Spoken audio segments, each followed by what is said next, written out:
Good evening all, and welcome.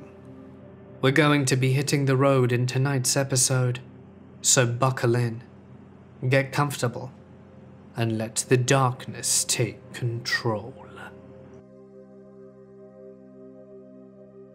This happened years ago, but I still think of it often and refer to it as my scariest story.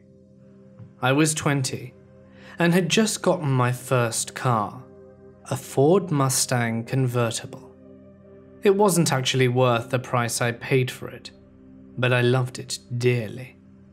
My favorite thing in the world is to drive late at night on abandoned roads, and I was even more in love with it when I was 20 than now.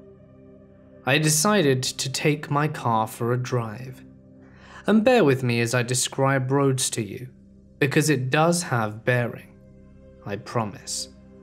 I lived in the Denver metro area in Colorado at the time, and my favorite roads were the mountain roads. This time, however, I wanted to stay in range of cell service, as I'd been talking to a new beaut. So I drove down to Golden to follow Highway 93 along the Front Range up to Broomfield or Boulder. It's usually a pretty good and solitary drive at night, and as it was around 1 AM, I knew I'd have the road all to myself. All was going pretty well. I had passed the roadwork and cop at the 72nd junction, and decided to get off on a road in Broomfield that would take me east, perpendicular to Highway 93 down a looping hilly street until I reached Indiana Street, Indiana, parallels Highway 93, until it ends against a road further south, close to where my home was. As I was turning onto Indiana, I saw the first cars I'd seen other than the cop at the 72nd and Highway 93. There was a large diesel pickup in front of me, and a red hatchback in front of them, also turning south onto Indiana. The hatchback, however, was going frustratingly slow. Indiana Street is a very hilly road, with speed limit of 50 or 55, and there are only 2 lanes, north and south. The truck decided after a while of us tooling behind the hatchback at 25 to cross the double yellow and go around the hatchback. They sped off into the distance, risking the low visibility of the hills, got back over, and disappeared out of my sight. The hatchback hadn't changed speed, but I decided to hang out behind them because the night was fine. I was in no rush, and I was scared of crossing the double yellow. Death Proof is my favorite car movie, but the images of head-on collisions never go away. I was confused at this point about the motives of the hatchback driver, but it didn't seem too horrible, so I stayed a car's lengths back and waited, going at about 25 miles per hour still. I checked my phone only to find that it was dead, and as I had only recently brought the car, I didn't have a charger with me for the cigarette port. This made me even more uneasy. When the hatchback slammed their brakes and came to a complete stop, and I couldn't see an animal or anything to warrant it, I was freaked out enough to overcome my fears. I crossed the double yellow and sped up to pass them, but they sped up too. Thinking it was a mistake, I sped up more, reaching the actual speed limit of 50 or 55. They matched me, and I was swiveling my head, trying to see into the driver's side window and looking out for incoming headlights at each hilltop. I sped up more, this time 65, and still nothing gives. They're matching me and keeping me from getting in front of them. I slowed down, backing off, but they slowed down too. Finally, scared out of my mind, I punched the gas, bringing me up to 80 and slipped back over the double yellow. They tried to match my speed, but I'd been significantly ahead of them for long enough to get over, although I was scared of scraping bumpers, as they were so close. I didn't know what to expect, but when they started bumping the back of my car with theirs, I was in full freak-out mode. I knew that 72nd was coming up, and if I took a right on it, I would get back to Highway 93 and the safety of the cop, so I turned my blinker on the far right of the junction to let this person know I intended to get out of their way for good. They didn't back off. If I slowed down, the pressure against my back bumper merely increased. We were still barreling along at a white-knuckle speed of 65 to 70 as we passed 72nd without me being able to turn off Indiana. The next road coming up was Leyden Gulch Road, and to my surprise they started to back off. I flicked my blinker without thinking, wanting to get away from them ASAP. But of course they followed me onto the road, continuing to press at my back bumper until we were going at 60 in a 45, with no real street lamps and a lot of curves. I couldn't remember if Leyden Gulch Road went all the way to 93, but I was praying it did when I started to see cones and signs of road work along the side of the road. Suddenly, I saw a road closed sign moved off the left of the road, as if it had been in the middle earlier that day. But I instinctively slowed down, thinking about cartoon characters flying off the edge of a cliff where a bridge used to be. Luckily, the hatchback behind me slowed down too. We slowed down to a reasonable 35, and I thought the danger was over when the road ahead turned to gravel. And suddenly, I was driving past mounds of dirt and gravel several times bigger than my car. I tried to make a U-turn, but the piles were too close together, and I ended up horizontal, trapped between 3 piles to either side and behind me. Ever since I'd gotten in front of it, they'd had their brights on, and I couldn't make out a face or license plate. Now, as they drove up the middle of the road perpendicular to me, I was blinded and panicked. I tried to think of what could make them, whoever they were, hesitate or think twice. I settled for looking cocky and almost smirking, eyebrows raised. I'm a girl, so seeing a girl who should be hella freaked out looking amused and self-assured would be weird in this situation. I imagined if I had a gun or some secret weapon up my sleeve, they wouldn't want to mess with me. There was a really long silence, during which I started to wonder, what if they had a gun, and what was going on? Finally, I heard their car door quietly shut. The silence and yelling, or lack of road rage, and explanations freaked me out. So I decided to risk driving my car directly on top of one of the piles, hoping to go slanted up across the side of the pile and around their car. I kept my face locked on a "screw you" kind of face and hit the gas, looking at where I presumed they were the whole time, as I was still pretty blinded and couldn't see much but bright lights or shadows. My car miraculously made it, and I tore out of the dead-end road, back onto Indiana Street. I looked for pursuit but didn't see anyone, and made it safely home without seeing many other cars that night. The next day I went back to the area with my brother and sister, and the road closed sign was back across the middle of the road, and no longer at the side. I tried to call the police, but it was problematic because I didn't have a lot of useful information beyond that they drove a red hatchback. And also there was a little girl of 10 missing around the same time, Jessica Ridgway. And all resources were on the manhunt. They eventually found her body in Leyden Gulch, but the teen of 19, accused, did not own a red hatchback, so I'm at a loss. I used to work in a hole-in-the-wall gas station out in the sticks of North Carolina. I was freshly 18 and had a new car, a crappy Chev, but it got me from point A to B, and was newly promoted to assistant manager. So I was working many late nights by myself. Truthfully, I loved working alone.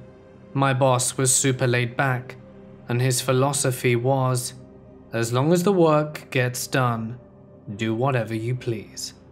And we had a shotgun behind the counter, which he taught me to shoot on the first day there. So even though I would be there so late, I always felt safe. On this particular night, it was extremely dead. So, with my boss's permission, I closed the store early and hopped into my car. It was probably 11:30 to 12 AM at this point. Other than being able to get out of work so early, this was my usual routine. Nothing seemed out of the ordinary. I texted my roommate to let her know I was arriving early, as we always looked out for each other like that. I lit up a cigarette, then started on my way home. For those of you who don't know North Carolina like I do, I'm going to provide a little bit of detail regarding the terrain. From where I worked at the gas station to where I lived, I had to drive down the back roads. Those roads consisted of very dense wood on both sides. Sometimes the woods would seem so thick, you really couldn't tell where you were, especially at night. This could be intimidating to those who don't know the area. But honestly, I was more worried about deer jumping out in front of me, which was a common occurrence in this area. But on this night, I wished it were just a deer. I was driving down the road, blaring Nirvana, which was my favorite band at the time, and just being a typical 18-year-old grunge kid who had newly discovered the freedom of being an adult and getting off work, when all of a sudden, I see something in the middle of the road, probably 75 to 100 feet away. At first, I thought it was a deer, but it looked too small to be a deer, so I started to gradually slow down, ultimately coming to a stop. I have to wear glasses when I drive, mainly at night, but my eyesight isn't terrible enough for me to make it a habit. I grabbed my glasses and put them on. Now being able to see much more clearly, I almost shat myself when I saw it. It was a woman, an older woman, wearing what looked like a nightgown of some kind. Her hair was in disarray. She had her hands behind her back and was just standing there in the middle of the road, just staring at my car. Let me remind you, we are practically in the middle of nowhere. There are trees as far as my headlights can shine, and it's midnight. I'm naturally paranoid, so all sorts of questions were running through my head. Who is this woman? Where did she come from? It's midnight. Are my doors locked? Why is she out here at midnight? Should I honk my horn at her? Should I call the police? What if she has Alzheimer's and doesn't know where she is? Or what if she's an escaped mental patient? Even though the closest mental facility was only 3 to 4 cities away, I didn't exclude that possibility. I thought about calling 911, but I get my phone and, of course, no cell service. This encounter went on for a while, just sitting there in the middle of the road, mentally questioning what to do. It's now way past midnight and she's still standing there, just staring at me with this zoned out look and her hands behind her back, as if she were observing me. I started to get tired of this. Considering that I had to be up early for work the next morning, I honked my horn at her. I didn't expect what happened next. This woman's face turns from being spaced out to complete rage. Then she raises her arms up, and it looked like she was holding something in her hand. She lets out this horrid guttural scream and charges at my car. As she ran closer, I realized she was holding something sharp. It looked like a kitchen knife or a piece of jagged glass. During this moment of horror, I had a brief flashback to my stepdad giving me advice when I first got my license. If an animal ever runs in front of you, turn it into a bump. I love animals, so I couldn't bear to hear that. But at the time, I was taking my stepdad's advice. I was going to turn this woman into a bump. Serve the Servants by Nirvana comes on next, and I mention this because this song has much to do with the aura of that moment. As if I were in sync with the instance of time, the intensity of this song enables me to let out the most intimidating primal scream that I could, loud enough for her to hear me. The window was open because I had been smoking, and I hit the gas. She was running towards my car like she was going to jump on my hood.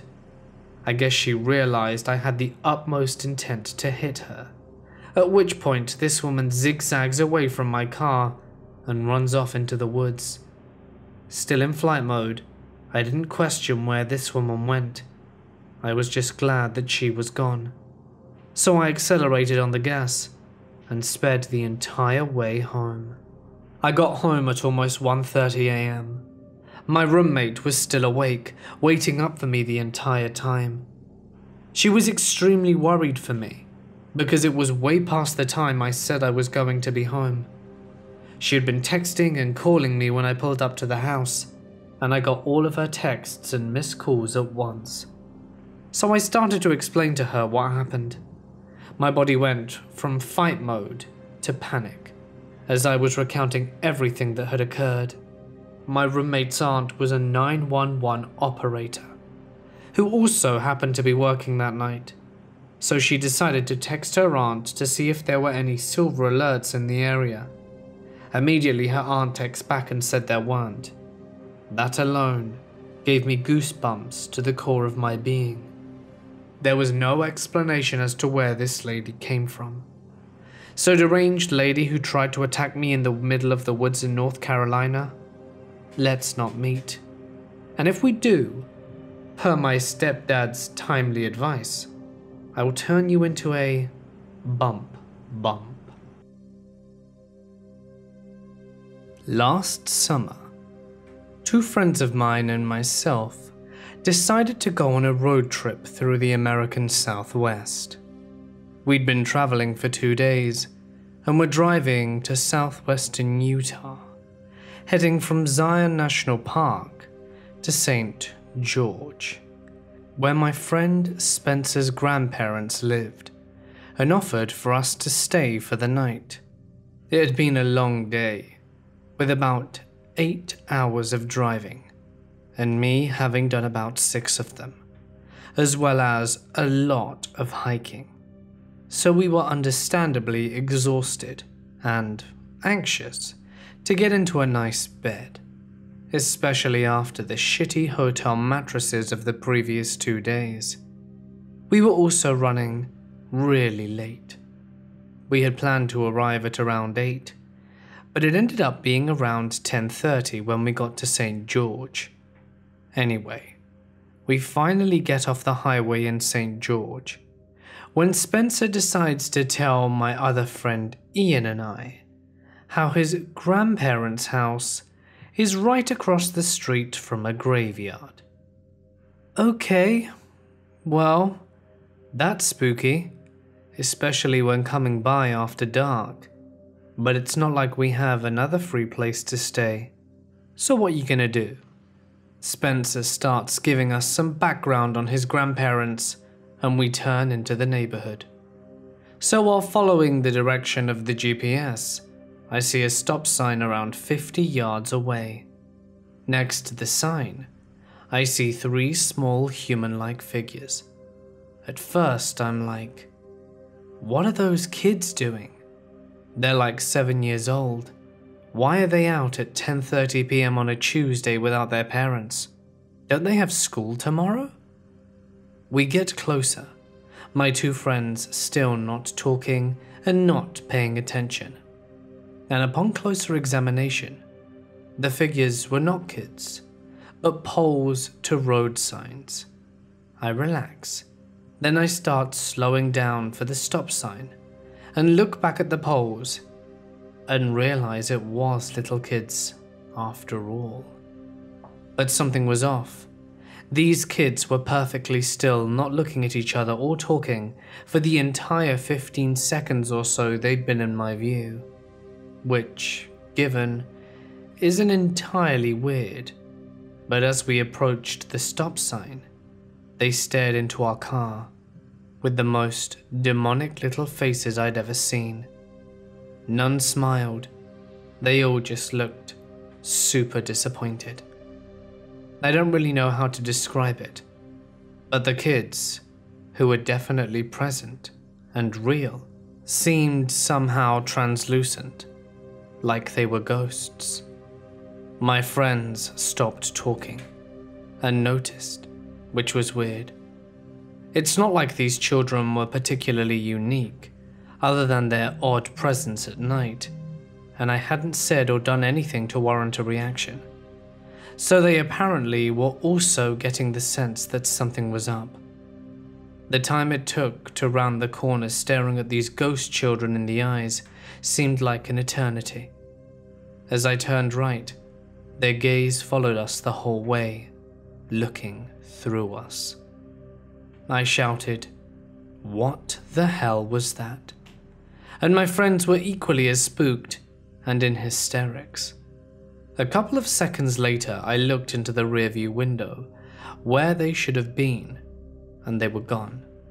We make another right turn at the next opportunity, and there's the Mormon church and graveyard, just a block away with Spencer's grandparents' house, halfway between the spooky children corner and the graveyard.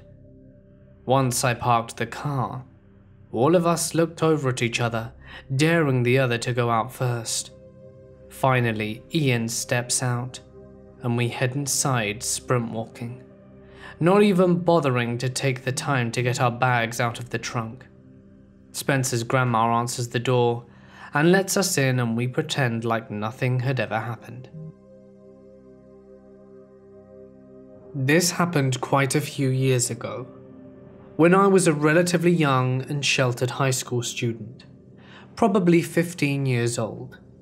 Some of my close girlfriends and I decided to go to the drive-in movie theater one night, where they showed 2 movies in a row, and the whole shebang ends pretty late at night, probably around 1 AM or so.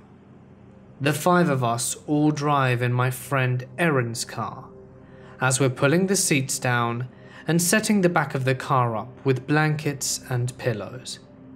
Erin recognizes a guy, David, who she'd met a few times because he worked at her gym. He was at the drive-in alone, not necessarily weird, just not something that many people did in my town, and came over to our car to chit-chat.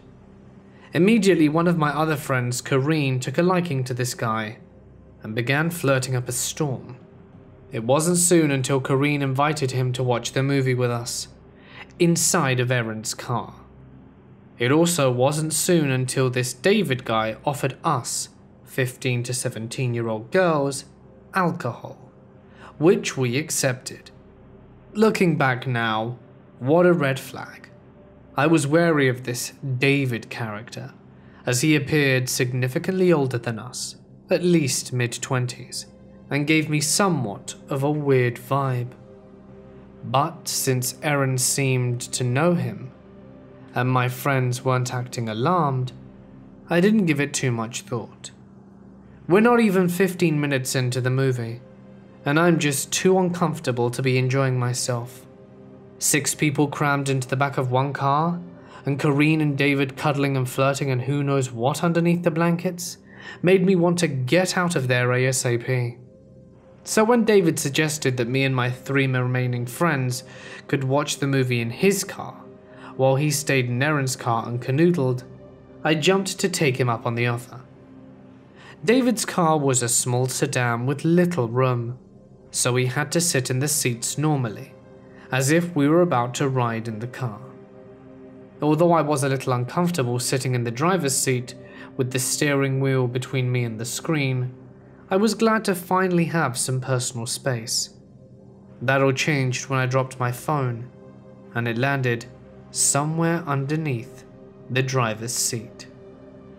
While blindly reaching underneath to find my phone, I grabbed onto a hard object that I realized was a lot heavier than my iPhone when I began to lift it up. To my complete and utter surprise, I realized it was a gun. I had never seen a real-life gun before at that point in my life. So, it could have easily been a fake or BB. But it looked real, felt real, and was hidden underneath the driver's seat for easy access. It freaked me out, because even if it were a fake gun, what could he be intending to use it for besides intimidation? For whatever reason, my friends didn't find this as startling as I did, and they managed to calm me down and concluded that the best thing to do would just be to put it underneath the seat where I found it.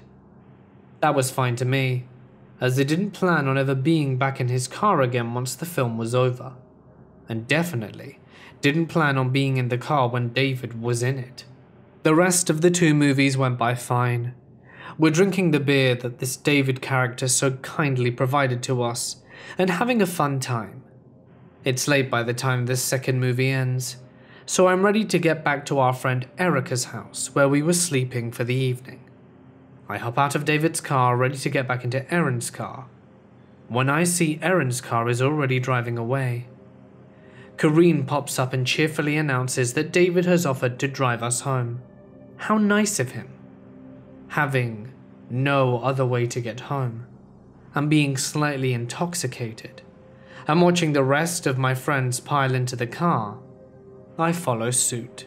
Even though I had my hesitations, David sat in the driver's seat.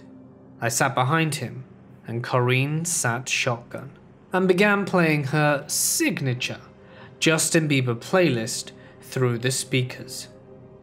The car ride started out normal enough, with Erica giving directions to her house, and Kareen not paying attention to anything but her Bieber, and me feeling uneasy and hyper aware of the situation. As we are approaching Erica's house, David asks us if we have time for a quick drive up to the reservoir, which was located on the outskirts of town, very isolated and surrounded by a heavily wooded area.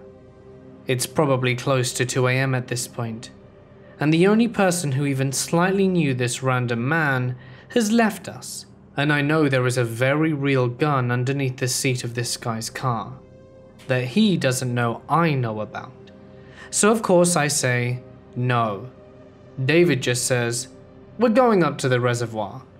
Confused and alarmed, I start politely protesting, saying we really don't have time, and that we're being expected at home. Yada yada. But with every word I say, David turns up the volume of the music up louder and louder, drowning out my voice and obviously ignoring me, as he starts to head up the long dark road that leads to the reservoir. I go into panic mode, annoyed that none of my friends are doing anything, especially Kareen, who is still singing along to Bieber. I start to freak out, and I decide that he can't take us up to the reservoir. He just can't. What if the gun is real and he threatens us with it, or worse? What if the gun isn't real, but he still uses it to threaten us, or something? A million thoughts race to my head. I won't let him take us into a secluded area, where any number of things could happen, and no one could hear us. I decide if he's going to do something to us, I would rather risk it being there, in town, on a more populated road where our chances of survival or whatever were better. So I literally freak out. All sense of politeness I felt I needed to have are gone. I started kicking the back of his chair with both my feet, screaming at the top of my lungs that he needs to take us back now. I roll down the window and start shouting, trying to cause a scene, doing anything I can to stop this man from driving us to the middle of nowhere. I don't stop kicking and screaming until he relents, almost scoffs and says, "Fine," as if I was some crazy lady, completely overreacting to the situation. But you know what? I don't care what he thinks. I'm just relieved he has turned the car around and is actually taking us back to Erica's house. Once we get there and run out of the car, we wake up Erica's parents to let them know what happened, since this guy now has one of our addresses. I didn't sleep that whole night, and my friendship with Kareem was irreparably damaged from her putting me in such a terrifying situation, just because she had the hots for this guy. Creepy drive-in movie theater guy with a hidden gun who doesn't listen to scared 15-year-old girls. Let's not meet. I used to daydream about driving across the country in an RV and seeing the world. I had wanderlust like no other, and the van dwellers of Instagram really made it look so easy and fun. I was hooked, and after I made up my mind, I bought a van and souped it up with a bed, drawers, storage, bike rack, and even a little bathroom area. The tiny home on wheels held so much potential, and the future looked bright, or so I thought. I made my way to the first destination on my list, Charleston, USA. It was beautiful, and I had dreams of spending my days on the beach watching the sunrise and set each morning. Well, as some of you may or may not know, this was a van, and some stealth camping needed to be done to ensure safety, and that I wouldn't get towed or bothered by law enforcement. Volume levels were low, and lights were always dimmed when I spent time in my van. Not only that, but the windows were tinted, and I had curtains as well, so you couldn't really see anything through them. On the first night, I decided to park in a back alley parking lot with no streetlights and no pedestrian traffic. I felt safe and comfortable enough to relax and play some Pokemon on my DS. I was propped up on a pillow that was laying against the back double doors. After 30 minutes after I parked, I noticed a man walk past my van. He seemed to be in a hurry, so I didn't pay him any mind. About 15 minutes pass, and I hear a jingle sound, and then a scraping noise. I turn around and there he is, the same man trying to break into my van as I sit in it. Our faces only inches apart through the glass. He doesn't see me. In this moment, I kind of reacted as you would if a dog does something that makes you want to get its attention and make it stop. I have dogs, so this was automatic. And I made a sound sort of like a ahem. Well, that got his attention. He looks up and squints at me, and I say, "Get out." He goes, "Oh, shit," and runs out. Looking back, it was kind of funny, as I knew he didn't mean me any harm, but probably shit his pants when he found out I had caught him. It really was the next night, though, that made me realize van living isn't all it's cracked up to be. I decided to park in a more crowded area the next night. Before hunkering down, I drove to a nearby grocery store to grab food. Little naive me thought that since this is a grocery store, I should be able to have my lights on bright and not be bothered.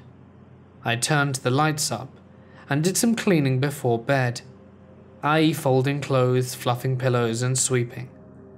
I notice a car across the parking lot that's cranked up with its lights on as well, but hasn't actually pulled out yet. I don't pay much mind as I finish up my cleaning. The next thing I know, the same car has driven behind my van and is just sitting in the lane, not moving. I wait for a while and it doesn't budge, so I decide to cut off my lights and sit in the driver's seat to observe. It still doesn't move. My internal alarm system is going berserk, so I decide to get the hell out of there and crank up my van so I can leave. I need to pull out, but the car is blocking me. I start inching out in reverse, and the driver finally gets the message and drives away. I watch the car leave and stop at an intersection. There are only two ways it can go. It can either go left, which exits the parking lot and means that the person isn't a threat, or could go right, which circles back into the parking lot and means that this person is possibly a threat. I wait and watch, and for some reason I don't see which direction the car turns, and I chalk it up to being confused and paranoid. After a few minutes, I decide to leave. Remember when I said there were only two ways the car could go? Well, I was wrong. There was another way it could go, and that direction is straight and into another parking lot. When I arrived at the intersection, wouldn't you know it, it's the car from before, and it's parked, still cranked with its lights on facing the intersection. I'm sweating bullets and looking back over to where I planned on sleeping, hoping that I'm driving fast enough to lose this creep. My spot for the night was going to be a 24-hour gym. Lots of street lights and people walking across the lot at all hours of the night. It seemed like the perfect place to sleep. Since the previous night, I almost had a break-in while parked in a dark, empty area. I parked and wait. I don't see anyone other than gym rats with duffels and water bottles in hand. I let my guard down and start getting ready for bed. Just as I'm reaching the front seat to grab my phone, I see this car, and finally, the driver of the car, a white male, peering into the windshield of my van. As he does see me, as my front window is the only window that isn't tinted, we lock eyes, and I freak out. He starts circling my van with his vehicle, so I pull out and find a parking spot right next to the front door of the gym, where he can't circle me anymore. Well, Bucko doesn't give up. He parks across from me, car still cranked, lights still on, facing me. I understand that I'm in danger and decide to call someone I know that lives in Charleston. Thankfully, they let me stay with them for the night, so once I got the okay to head over, I drove out of the parking lot and drove as fast as I could to my friend's house. It was 30 minutes away and I was driving so fast, I don't even know if or how long the guy was following me for. Needless to say, #van life is a lot more dangerous than Instagram van dwellers would have you think. I felt duped and eventually just got an apartment.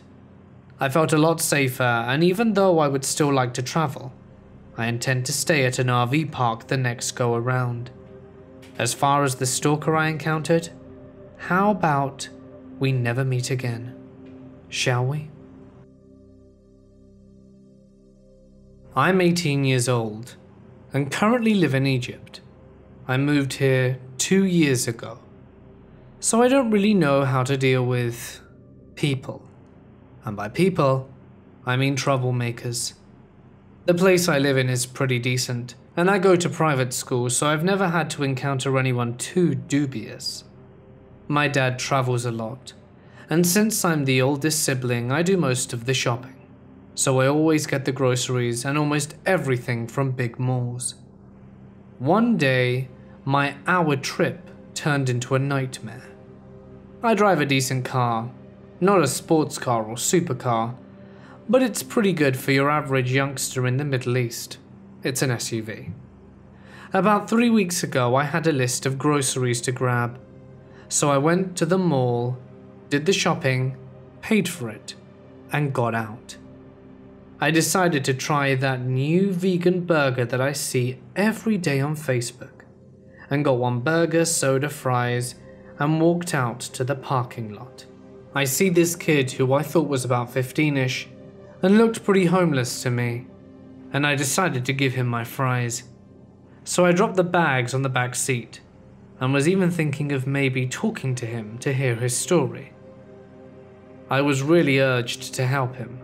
After all, it's harmless, and actually the opposite of harmless. I go over to him and shake his hand. I ask him first what he's doing out here, and he told me that he was on his way to his village, but he lost his money. Now, a lot of people have warned me about this scam, but I felt like he was in a really bad spot. So I asked him, where do you live? What do you do for a living? Which school do you go to? And what are you doing in this city? He said he's working with someone and sells stuff on the street, and he sold the goods but lost his money. I felt really bad for the kid, so I offered to give him a lift to the bus station and enough money to get him there. It wasn't much, but it'd be enough for a ticket and some change, and it was pretty much on my way back. I didn't feel anxious at all about it, but I told him about my private life. Not really, just what I do and where I live. And before we head out, the mall security comes and asks if he's causing any trouble, and I tell them that he's okay. We head out, and I shared my burger with him. I even gave him the soda, and he starts guiding me through the road. It was all fine until he asked me to take a turn down a dirt road. Now, I don't really know where this bus station is, but I knew for sure that it wasn't there. So I said that I'd just check my phone, and he said that it was alright, that it was a shortcut. That's when I started questioning his story in my head. I was relieved that he didn't insist. Oh well, it's not that far. Great. But still, I was certain that a public bus station would be somewhere public, right? What made me really suspicious was the phone call he got. He called someone and he said, "Hey, meet me at one below the bridge. I've got the goods." And I was like, what the hell? I see no goods. Before we arrive, I said, "Sorry, it's dark, so you can walk there. I'll drop you on the road right across from it." And he said okay, and then sighed. He called the guy again and told him that he'd be out on the road in a white SUV, and I was really anxious. We arrive, and what happened next was the ultimate nightmare that I had ever had. Right there on the road, I see about 7 guys that were obviously looking for me. Now it was a highway, so I thought switching to the last lane would allow me, but there was also a group on the other side. I even noticed that one of them had a stick. They spotted me and began waving and shouting. He tells me to stop here and I say, nope. I took the middle lane, gassed all the way, and they were shouting and running after me. I look at him and said, "If you don't want me to drop you off here, I can only drop you at the police station," which was on the other side of town. And he says to drop him there. I said okay, but you make it quick. He gets out, puts his hand on the door in order to keep it open, like he wanted to delay my time there. But I, instead, not being stupid, turned sharply and adjusted the wheel, and sped the hell out of there. I don't know what would have happened if they'd have caught me. I don't know if they would have mugged me or something worse, but I don't even want to think about what would have occurred. So Muhammad and his mob, please, let's never meet again. My brother and I were driving through Montana in the middle of the night and got held up near Bozeman because a semi had taken out a passenger van with 6 or 7 people in it. We only have that estimation because we both sat mute while we watched parts being taken out of the van. It just so happened the accident was seconds old when we got there. A truck driving the opposite direction flashed us with alarming "slow down now" frequency, and we did. The driver of the semi was physically fine, but the cops interviewing him parked on the shoulder next to us, and we could hear him as he wailed and sobbed and apologized. We were watching the EMT crew pull a head attached to a neck and part of an arm, while the driver started begging the cops for forgiveness. We sat there for 5 hours. The cops explained to us being close up and getting out to smoke a while afterwards, that it was in no way the semi-driver's fault. It's on my top 5 things I would like to unremember. Arms and legs all over the place. Hey guys, it's Mort here, and thank you so much for listening. I want to apologize for the vast amount of compilations that have come out the last week or so. We have been unbelievably busy. Moving is a lot harder than I thought, especially when you don't go straight to your new place. Anyway, that's what we're up to. We're still finalizing a few things, but we're hoping to get it all resolved pretty soon and to be comfortable in our new home. So that's what's going on right now. We're having fun living out of suitcases, which has its charm only for a little while.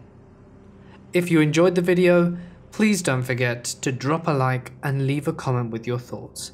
And if you're new here, why not consider subscribing and pressing the bell icon to be updated every time I post, which should for the most part be every night. If there's a story that you would like to share on the channel, feel free to send it to my email or Reddit. You'll be able to find all the information pertaining to your submission in the description. But anyway, for now guys, I'm going to sign off. Stay awesome, and I'll see you in the next one.